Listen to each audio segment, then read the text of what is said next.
நமது உடம்பில் உள்ள நச்சுக்களை சுத்திகரிப்பு செய்யக்கூடிய ஒரு உறுப்பு தான் கல்லீரல்.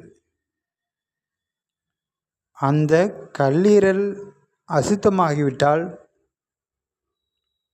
அப்போனா கல்லீரலை நம்ம சுத்தமாக வச்சுக்கணும்.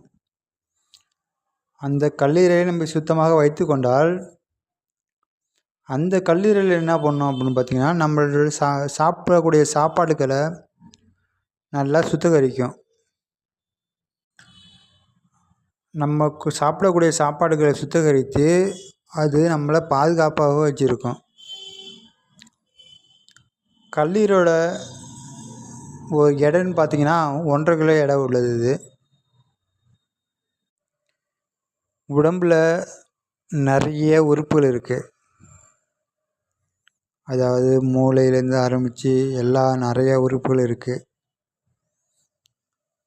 அதில் தனித்துவமான ஒரு உறுப்பு அப்படின்னு பார்த்தோம்னா இது கல்லீரல் தான்.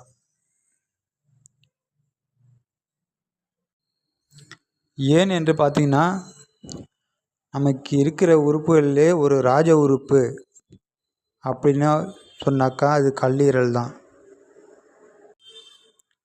கல்லீரல் வெட்டப்பட்டாலும் அது வளரக்கூடியது.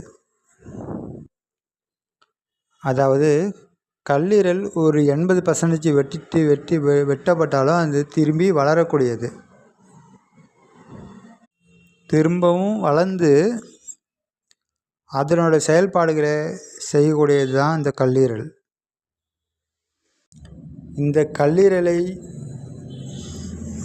பாதுகாக்கும் உணவு பழக்க வழக்கங்கள் நிறையா இருக்குது.